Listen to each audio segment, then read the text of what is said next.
Hey, bonjour à toutes et à tous, j'espère que vous allez tous très bien. Donc bienvenue pour cette nouvelle vidéo de notre cheminement de chaque dimanche.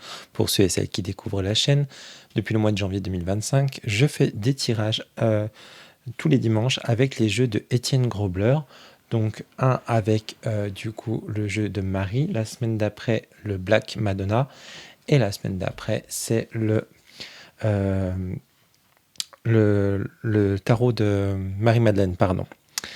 Donc ce sont des jeux qui sont en anglais, qui ont été traduits par Régine de la chaîne Energy.e. Et depuis depuis la semaine dernière ou il y a 15 jours, j'aime bien faire des duos, donc je trouve ça sympa. Donc là, je vais tirer en plus une carte de Marie-Madeleine, les messages de Marie-Madeleine, de Megan Watterson. Donc je me dis ça peut être intéressant des fois d'allier les deux. Et en parlant de Marie-Madeleine, hop, je me suis procuré cette semaine, c'est l'évangile de Marie-Madeleine, il vient de sortir, alors pas l'évangile, parce que l'évangile, ça fait des années, hein, ça fait des siècles qu'il est sorti, pas des siècles, non peut-être pas, mais... Et, et du coup, je me suis dit, c'est un petit livre, il n'est pas très gros. Et l'avantage de celui-ci, c'est qu'il y a des exercices pour appliquer les enseignements de Jésus dans la vie quotidienne. On a le côté, en fait, numérologie, des exercices de numérologie et tout. Donc voilà. Donc c'est un tout petit prix, là, 9,90 € que j'ai trouvé sur Amazon. Donc j'ai commencé à le lire, c'est intéressant. Donc voilà. La semaine dernière, on avait tiré du coup ces deux cartes-là, donc c'était avec l'oracle de la Vierge Noire. Parce que c'est vrai que comme je l'utilisais pas beaucoup, c'est pour ça aussi que ça me permet de faire des doublons comme ça me permet aussi d'utiliser plusieurs jeux en même temps. Allez, on arrête de discuter, hop, on va démarrer, sinon la vidéo va être assez longue. Je me purifie les mains comme d'habitude. On va allumer la bougie avec le magnifique bougeoir de Sylvie qu'elle m'a fait et que je trouve qui va très très bien dans les énergies justement de Marie-Madeleine. Et ben c'est parti. Hop.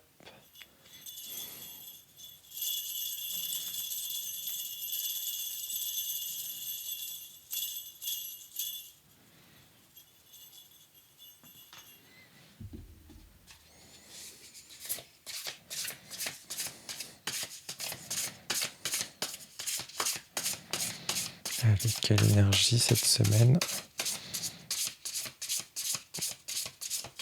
On va avoir. Allez, celle-ci elle est tombée. On va garder celle-ci. Et pour compléter la carte.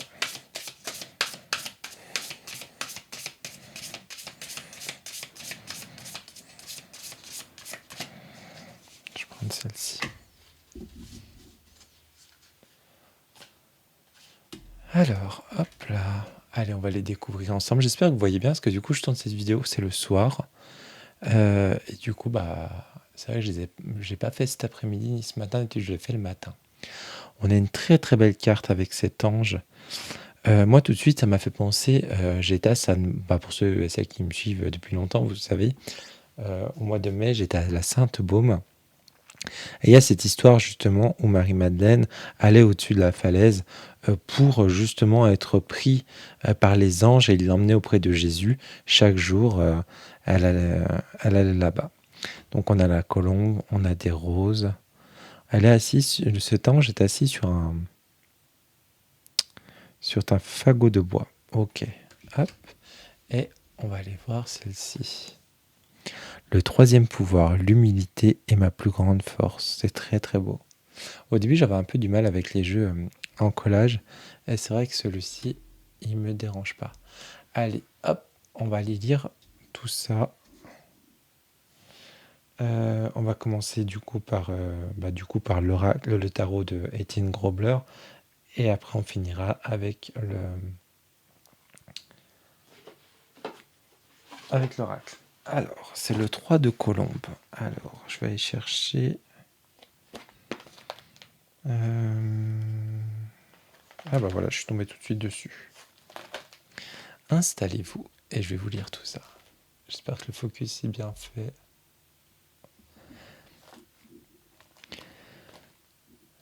Jésus rappelle la fille de Jairus d'entre les morts en l'appelant par son nom. Talitha Kumi.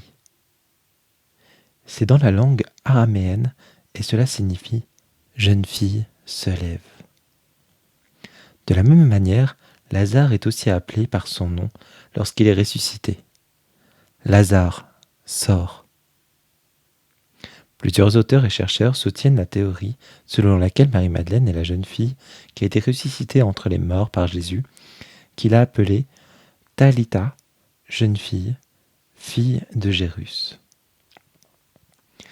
De plusieurs sources, nous apprenons l'existence d'un secret caché à l'air libre pour ceux qui ont des yeux pour voir. Marie-Madeleine est la fille de Jairus. Dans la plus ancienne icône de Marie-Madeleine, la vie de Marie-Madeleine par le maître anonyme de la Galleria dell'Accademia à Florence, en Italie, les événements les plus importants de la vie de Marie-Madeleine sont représentés.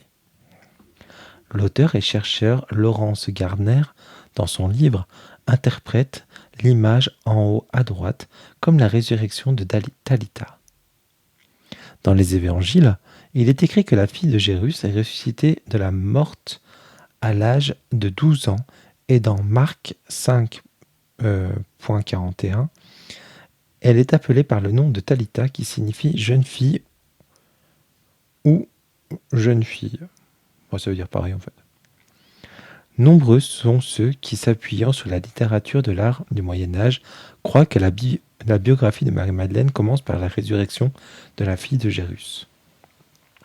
La légende dorée est un recueil de vies de saints rassemblés par Jacques de Voragine en 1265. Dans la légende dorée, il est écrit que Cyrus et Eucharie étaient les parents de Marie-Madeleine et qu'elle était de noble naissance. Le père de Talitha s'appelait Cyrus et portait le titre honorifique de Jairus. Ce titre était celui d'un grand prêtre important à la cour du roi David. Le titre complet du grand prêtre était Ira le Jarite et appartenait à une lignée de prêtres remontant jusqu'à l'époque de Moïse. Bien que le père de Marie-Madeleine occupât une position élevée, il était toujours subordonné au grand prêtre de Jérusalem. En tant que grand prêtre, Jairus avait son siège dans la synagogue de Capharnaüm, un petit village sur les rives de la mer de Galilée. Les vestiges de cette synagogue de Capharnaüm sont encore visibles. D'après la tradition, la mère de Marie-Madeleine s'appelait Eucharia et descendait de la dynastie hasmonéenne qui régna sur Israël de 166 à 63 avant Jésus-Christ. Talitha descendait de cette puissante lignée familiale et, du côté de sa mère, elle était une princesse. Marie-Madeleine a grandi et vécu dans la ville aujourd'hui déserte de Capharnaüm, au moins jusqu'à l'âge de 12 ou 14 ans, lorsqu'elle a été ressuscitée d'entre les morts par Jésus. C'était très probablement une initiation secrète dans les mystères de l'initiation, appelée Samadhi dans la tradition védique. Il fut réveillé du sommeil de la mort ou Samadhi par le maître spirituel Jésus, suite à une initiation secrète et mystique. Dans les anciennes écoles de mystère et la tradition initiatique des maîtres et des enseignements spirituels, celui qui avait été initié était vénéré par sa sagesse et ses dons. Ces dons sont appelés siddhis dans la tradition tantrique tamoule du sud de l'Inde. Ceux qui sont initiés à l'initiation la plus élevée et sont devenus des maîtres spirituels sont des siddhars. La révélation des secrets et des initiations des mystères aux non-initiés était strictement interdite et constituait même un crime capital à l'époque et dans le monde où Jésus vivait. Cependant, Jésus a révélé ses secrets et nous pouvons étudier la chambre sacrée nuptiale et d'autres mystères dans les apocryphes et d'autres textes qui relataient les enseignements de Jésus. Ces textes ont été retirés de la Bible et du paysage chrétien au fur et à mesure qu'une nouvelle religion a été établie. De nombreux textes ont été cachés et n'ont été découverts qu'au cours du 70 dernières années. 70 dernières années, pardon.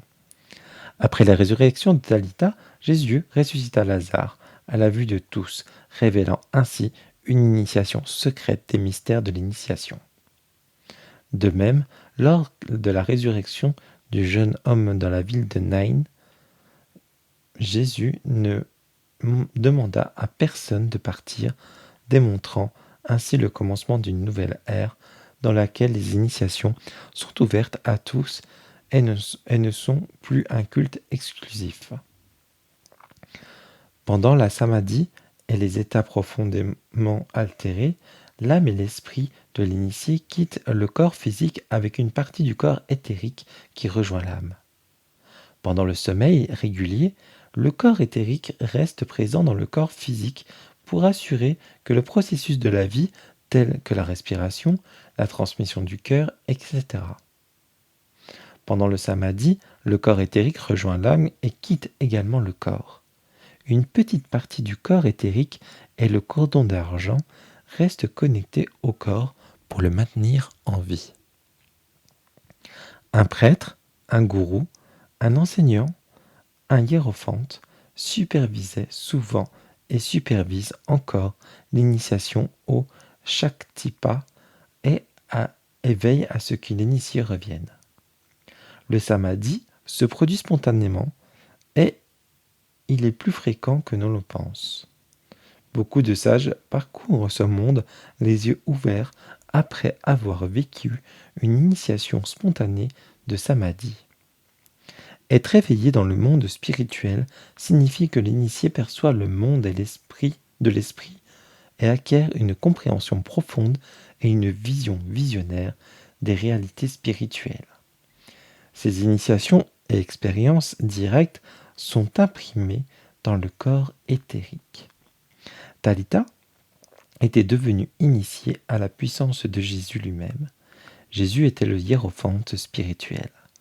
Il ne voulait pas avoir d'autres personnes comme témoins de sa première résurrection d'initié dans la maison où elle fut placée sur une civière. Ils furent tous priés de partir. Seuls Pierre et Jean, le fils de Zébédée, furent autorisés à entrer dans sa maison.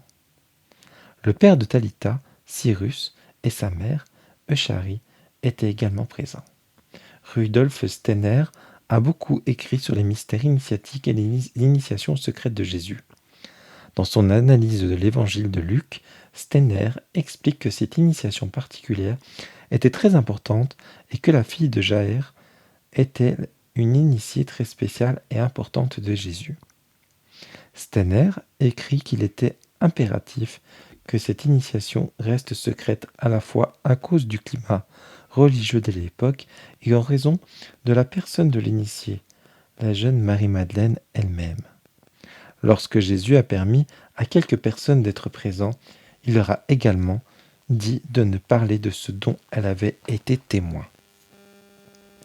L'initiation de la résurrection de la fille de Jérus a eu lieu en l'an 17 de notre ère. Cela signifierait qu'elle n'avait probablement pas 12 ans, mais 14 ans, car c'était l'âge de l'initiation d'une jeune fille. Dans le cas des garçons, l'âge de 12 ans était l'âge habituel. Tandis qu'il parlait, des messagers arrivèrent à la maison du chef de la synagogue et dirent « Votre fille est morte, pourquoi importunez-vous encore le maître ?» Dès que Jésus eut entendu ces paroles, il dit au chef de la synagogue « N'ayez pas peur, croyez seulement. » Et il ne permit à personne de le suivre, sauf Pierre, Jacques, Jean et le frère de Jacques. Et il vint à la maison du chef de la synagogue, et il vit le tumulte et ceux qui pleuraient gémissaient beaucoup. Et quand il fut entré, il leur dit « Pourquoi faites-vous tant de bruit et pleurez-vous ? L'enfant n'est pas morte, mais elle dort. » Et ils se moquèrent de lui. Mais les ayant tous fait sortir, il emmena le père et la mère de la jeune fille et ceux qui étaient avec eux, et il entra dans la maison où la jeune fille était couchée.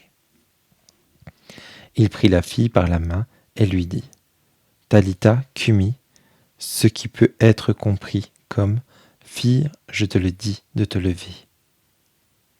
Et aussitôt, la jeune fille se leva et marcha.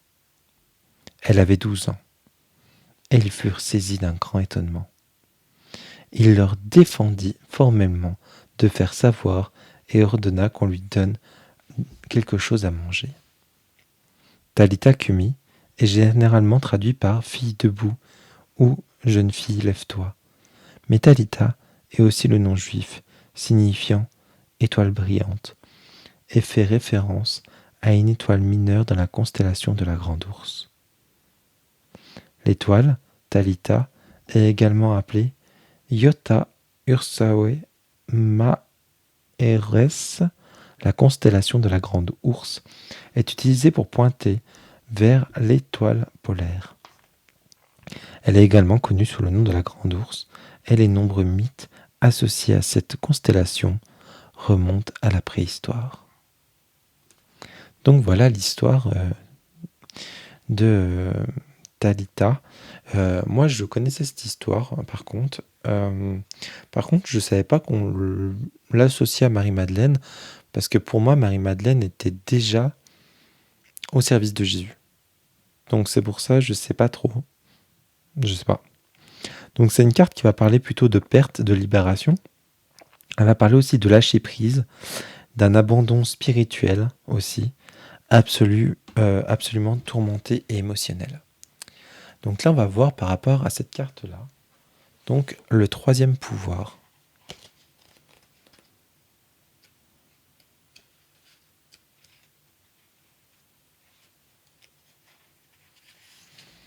L'humilité est ma plus grande force. L'ignorance est notre plus grande faille. C'est la pensée étriquée selon laquelle nous existons, en quelque sorte comme le rôle principal d'un film dont le réalisateur est l'ego. L'ignorance est liée à un profond manque de vision. C'est l'incapacité à nous, voir nous-mêmes, avoir l'impact de nos actes. Dans l'évangile de Marie, il existe un échange puissant entre la convoitise de l'âme.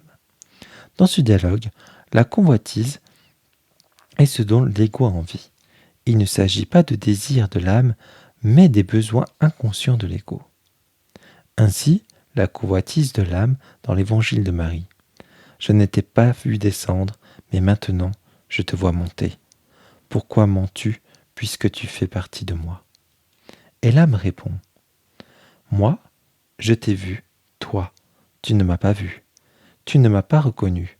J'étais avec toi comme un vêtement, et tu ne m'as pas senti. L'ego pense qu'il est le vrai moi, mais il n'est en fait que le vêtement. L'ego sont des couches d'identité acquises durant notre vie. Ce qui est vrai, ce qui se trouve derrière tous ces désirs égostiques, l'âme. L'âme qui reste constante, pendant que nos désirs égotiques nous agitent en passant d'un besoin ou d'un autre. La manière de démanteler l'ignorance est de voir à travers les désirs toujours changeant d'ego.